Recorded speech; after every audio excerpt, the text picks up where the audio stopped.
नमस्कार मित्रों, मैं राजीव मिश्रा और आप देख रहे हैं स्वैच्छिक दुनिया न्यूज चैनल। आइए बात करते हैं इस वक्त की कुछ बड़ी खबरें। कानपुर दिनांक 6/12/2022 को डॉ. भीमराव अंबेडकर जी के परिनिर्वाण दिवस के उपलक्ष्य पर भारतीय जनता पार्टी कलेक्टरगंज मंडल धनकुट्टी क्षेत्र में बाबा साहब डॉक्टर भीमराव अंबेडकर जी का परिनिर्वाण दिवस मनाया गया, जिसमें कार्यक्रम आयोजक अनु मोर्चा जिला मंत्री आदरणीय राजकुमार दिवाकर जी और कार्यक्रम में प्रतिभागी आदरणीय श्री चंद्रशेखर शर्मा जी, आदरणीय श्री मंडल अध्यक्ष चंद्रकांत द्विवेदी जी, पिंटू शेरवा और अनु मोर्चा मंडल अध्यक्ष आकाश शेरवा जी, अमित कुमार जी आदि अधिक संख्या में कार्यकर्ता उपस्थित रहे। कानपुर से संवाददाता अंशु कुमार की खास रिपोर्ट। बाबा साहब एक ऐसे विचारक थे, एक समाज की सोच ऐसे रखने वाले व्यक्ति थे कि जिनको हम सब लोग देवतुल्य कहते हैं। बाबा साहब ने इस देश का संविधान, इस देश की उन्नति का रास्ता जिस प्रकार से हम सब लोगों को दिखाया, भारत के संविधान को जब तैयार करने की प्रक्रिया आई, अम्बेडकर साहब उस टीम के अध्यक्ष थे और जब वो अध्यक्ष थे तो आप समझिए पूरे विश्व का उन्होंने विश्लेषण किया, सारे देशों का संविधान को मिलाकर ये संविधान 2 साल 11 महीने 28 दिन के अंदर तैयार हुआ।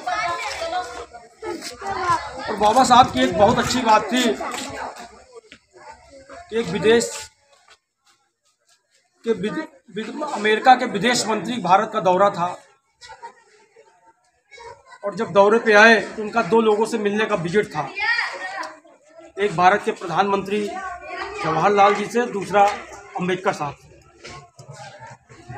तो जब वो हम जवाहरलाल जी के पास मिलने गए तो उन्होंने देखा कि जवाहरलाल जी सो रहे थे। तो उन्होंने कहा चलिए अम्बेडकर साहब से मिलते हैं, उनसे अपनी बात करते हैं। जब वो अम्बेडकर साहब के पास गए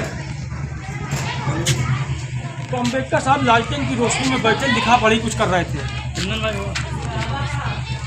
तो उन्होंने एक प्रश्न किया कि आपके देश का प्रधानमंत्री सो रहा है और आप जाग रहे हैं। तो उनका एक शब्द था कि उनका समाज जागरूक है इसलिए वो सो रहे हैं, मगर हम इसलिए जाग रहे हैं क्योंकि हमारा समाज सो रहा है। उस समाज को जगाने के लिए जो भी प्रयत्न बाबा साहब ने किए, आज हम सब लोग उन पर असली श्रद्धांजलि तभी होगी, माल्यार्पण तभी होगा कि हम लोग आए, फूल चढ़ाए, पुष्प किया। मगर उनके रास्ते को जब तक हम लोग नहीं अपनाएंगे, उनके मार्गदर्शन पर नहीं चलेंगे तो कहीं। बाबा साहब अम्बेडकर के चरणों में नमन करते हुए उस समाज से मैं ये आग्रह करना चाहूँगा कि जो समाज सोया है उस समाज को जगाया जाने का काम करें। उन्होंने जो बताया था कि मेरी पूजा मत करें, जो मैंने रास्ता दिखाया उस रास्ते पे चलें। और जितने भी उस समाज में लोग हैं बाबा साहब के मानने वाले, इन्होंने कहा था सच्ची श्रद्धांजलि तभी होगी कि सभी रोटी बेटी का संबंध करेंगे। लेकिन आज काफ़ी हद तक सुधार हो रहा है। हम सब जो बाबा साहब के अनुयायी हैं आपस में संबंध कर रहे हैं, रिश्ते नाते कर रहे हैं, जिससे हमारे जो संतानें होंगी वो बाबा साहब को मानने वाली होंगी, बाबा साहब को पहचानने वाली होंगी, बाबा साहब के आदर्शों पर चलने वाली होंगी। मैं अपने समाज से और भारतवासियों से ये निवेदन करता हूँ कि बाबा साहब के बताए हुए रास्ते पर चलें, तभी देश की सच्ची श्रद्धांजलि होगी और ये देश तभी परम वैभव पर और शिखर पर पहुंचेगा। धन्यवाद। बहुत बहुत धन्यवाद पार्षद जी। अब हम शिव कुमार विश्वकर्मा जी से निवेदन करेंगे कि वो उस कार्यक्रम को सभी लोगों का धन्यवाद देके समापन की घोषणा करें।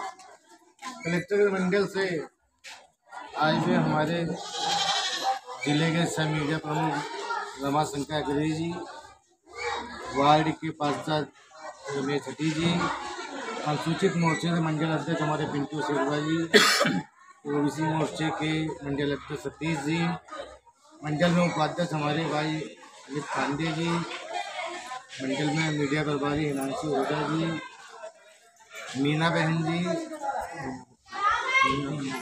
रीना गुप्ता जी, रोहित गुप्ता जी, इन सभी के कार्यक्रम में बहुत बहुत धन्यवाद ज्ञापन करते हैं। आप लोग आए, आप लोगों ने कार्यक्रम की सभा बुलाई, कार्यक्रम सभा की पाबंदी। बाबा साहब अमर रहे, बाबा साहब अमर रहे। Subscribe now and press the bell icon. Never miss an update.